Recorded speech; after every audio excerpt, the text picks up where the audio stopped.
ప్రధాని మోదీ అధ్యక్షతన భేటీ అయిన సెంట్రల్ కేబినెట్ పలు కీలక నిర్ణయాలు తీసుకుంది. నేషనల్ క్రిటికల్ మినరల్ మిషన్ పాలసీకి ఆమోదం తెలిపింది. ఈ ఈసీఎంఎం పాలసీకి 16,300 కోట్లు కేటాయించింది. 6 ఏళ్ల పాటు ఎన్సీఎంఎం పాలసీ కొనసాగనుంది. అలాగే గ్రీన్ ఎనర్జీకి ప్రోత్సాహకాలు అందించాలని కేంద్రం నిర్ణయించింది. చెరకు నుంచి ఇథనాల్ ఉత్పత్తులకు ప్రోత్సాహకాలు అందిస్తామన్నారు కేంద్ర మంత్రి Ashwini Vaishnav.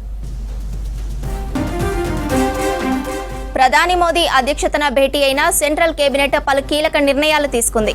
National critical mineral machine పాలసీకి ఆమోదం తెలిపింది. ఈ ఎన్సీఎంఎం పాలసీకి 16,300 కోట్లు కేటాయించింది.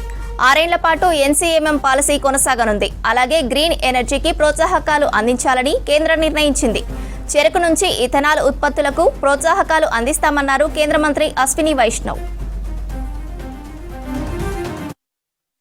अगर एथेनॉल की बात करते तो कुछ 1-1.5% के आसपास की एथेनॉल की ब्लेंडिंग होती थी. आज क्लोज टू 18%, 19% के आसपास पहुंच गया है. 20% की तरफ अप्रोच कर रहा है. जैसे ये सीजन कंप्लीट होगा तब आपके पास इसके पूरे आंकड़े आएंगे. तो आज शुगर केन के फीड स्टॉक से जो 3 चीजें होती है, C heavy molasses, B heavy molasses और sugar cane juice, sugar syrup और शुगर, इन तीनों के प्राइसेस आज कैबिनेट में अप्रूव किए गए प्रोक्योरमेंट के. ये सीरीज ऑफ फैसले एग्रीकल्चर के ये केवल 3rd टर्म के फैसले हैं. 1 पेज और 2 पेज लगातार ये कुल मिला के 6 लाख करोड़ के टोटल फैसले अभी तक लिए जा चुके हैं. वो सब आपके सामने रखे गए हैं. आपने देखा कि साइंस टेक्नोलॉजी के द्वारा हमारे नौजवानों के लिए, आने वाली जनरेशन्स के लिए और इकोनॉमी के लिए नई अपॉर्चुनिटीज क्रिएट हो, उस पे बहुत सारे फैसले लिए गए. उसी कड़ी में आज माननीय प्रधानमंत्री जी ने नेशनल क्रिटिकल मिनरल्स मिशन, इसको आज अप्रूवल दिया है.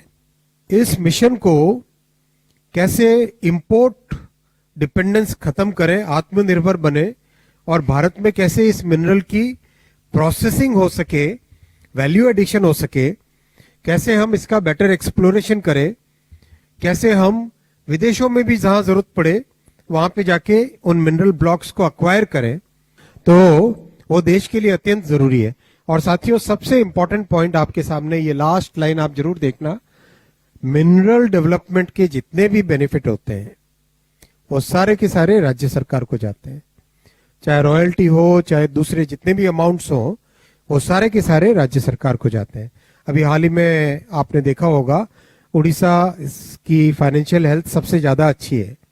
इसका कारण है कि माननीय प्रधानमंत्री जी ने जो रिफॉर्म्स किए मिनरल सेक्टर में, उसके कारण उड़ीसा को जहां 10-12 हजार करोड़ रुपए का रेवेन्यू आता था, 50,000 करोड़ का रेवेन्यू आने लगा.